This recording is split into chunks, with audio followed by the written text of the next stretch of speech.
that's expanding the cancer in the United States. These are the people that are behind it. These are the people that give money to colleges to write studies. And they know in the college that if they don't write that study the right way, they won't have any more grants from these people. They fund a lot of the left, socialist, globalist, and Rockefeller's not alone. Ford Foundation is a whole bunch of them. Soros. Huh? Soros. George Soros, yes. He's a capitalist who wants us all to be peons. Then he'll be the boss. See, the rich, the real filthy rich people and the real rich bankers, even the dictators need them. It's me and you that they don't really want to be successful. So they work together to control us. And you'll see just a little later on, we'll talk about global warming and what happened to the press. Whatever happened to the press in this country? GE owns NBC. GE was a big supporter of one of the TARP plans, right? The green plans. Well, it was great because they were going to sell all of these windmills, and so they were getting a $3 billion contract out of the TARP money. Unfortunately, 80% of that went overseas because they've closed down so many factories in the United States, they had to go overseas to get them built. So here was a bill supposed to be to create jobs in the United States. So we created jobs in Mexico, Japan, everywhere else but here. The corporation made money. The big guys made money, but we didn't create one job. And that's the danger that we have. So this is Rockefeller. Here's my version. Now, when I was growing up in New York City, as a young kid on the corner, we had bookies and stuff, we knew who they were. And they were nice. Hey, how you doing, kids? All this other stuff was great. Well, one day, there's one of the bookies opens a tackle shop. I hung out in the candy store. Across the street, we say, what's going on over there? This guy is building up he's got fishing rods in the window and a big thing of worms in the window. So we said, hey, Tack, what are you doing? He says, I'm going to the fishing business. Well, we were hanging out, it's the summertime, hanging out across the street. We never saw anybody going in, except at night. So we watched, guys would come in suits and stuff, cars double park outside and go in. And they wouldn't come out. They'd be there for hours. A couple of months later, the cops came, New York City PD came. They raided the place. And a whole bunch of guys come out in handcuffs, suits and gangster-looking guys like, from the 50s, those kind of gangsters. That, ladies and gentlemen, is what's happening to our country. Here was this tackle shop, and we went over, he was open about a month. We said, hey, Tack, I think your worms are dead. He said, they're just sleeping. Don't worry about it. But sooner or later they came. So what was happening was Tack was the front man. Behind him were the real bosses. Now, they didn't show up. They didn't work there. But that whole thing was the front. So when you look at, you heard these organizations, Council on Foreign Relations. Now, what branch of government is that?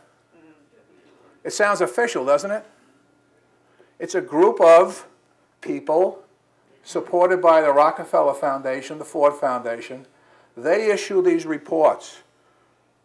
And if you didn't know better, you would think that the Council on Foreign Relations, my God, that must be some part of the government. They're talking about, we should really do this with the UN. We should go on this direction. Well, they're supported by the big rich families. Oh, by the way, when the income tax was instituted, in the first law, it was written that there would be an exemption. And all of the rich families formed their foundations. They haven't paid a penny of income tax since. David Rockefeller owns a farm in Columbia County he doesn't pay any taxes on. Correct. Well, they don't really own anything. As individuals, they own nothing. Everything's owned by the foundation. They just use it. So, all right, so tax tackle shop, you have these foundations, You've heard of the Trilateral Commission? You know, Henry Kissinger, and I always get this guy's name screwed up, Brzezinski. I can never get his first name, whatever it is. Siegfried, or whatever. Brzezinski. These guys are in the Council of Foreign Relations. They're not just in Obama's administration.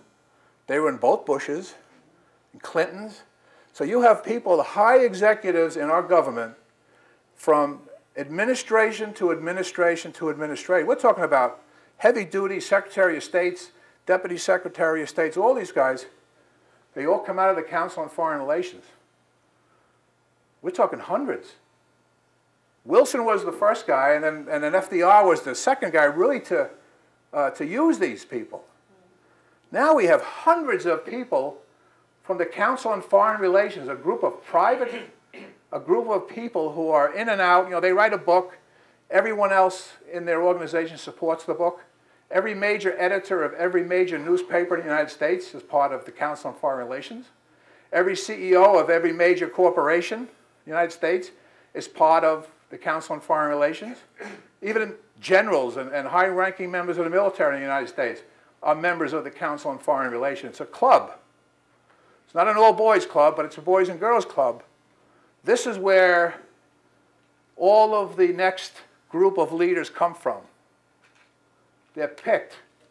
The same people that picked Obama, who came from nowhere, are already working on picking the next guy or girl. You know, when people who voted for Bush the first time said, oh my God, what a change this is going to be. After 4 years, nobody wanted to vote for him, but they decided, well, the lesser of two evils. We'll vote for him again, and we really got screwed. But the other guy would have screwed us anyway. Kerry would have screwed us either. Doesn't make any difference. It doesn't matter anymore because of organizations like this, and they're very confident in the fact that it doesn't matter who wins. He or she is already in their pocket. Doesn't make any difference. Republican or Democrat, they're all coming out of here. Doesn't make any difference. Okay, go ahead. Constitutional violations, quickly as we wind down for the last 2 hours. Getting close. Undeclared wars. Since World War II was over, the United States has been in almost a constant state of war. Why? Money. Every time we go to war, we have to go and borrow money. Now this goes way back. You go to the 1400s. The kings, when they went to war, had to borrow money. Nothing new. So the banks, the international banks, the people that are in the Federal Reserve, whoever they are, why should we know who they are? I mean, they're only taking trillions of our dollars. They make money. The military-industrial complex, they make money. What would happen if the troops came home? Oh man, what would they do? Be able to protect our borders. Yes, protect our borders. Using public money. Now, all of these cases that I have here, these are all lawsuits, court cases that have gone through the system and been stopped at some point, either by you have no standing or we're not going to listen to you anymore. These are some of the cases we discussed when we were at the Continental Congress in November 2009, because they had been litigated to the end. There's no more room left to litigate. Now it was time for the people to do something. That was the purpose of that Congress. Using public money for private bailouts. No such thing in the Constitution. No authority for it. And that money went to the big guys. It went to the very people that brought the system down.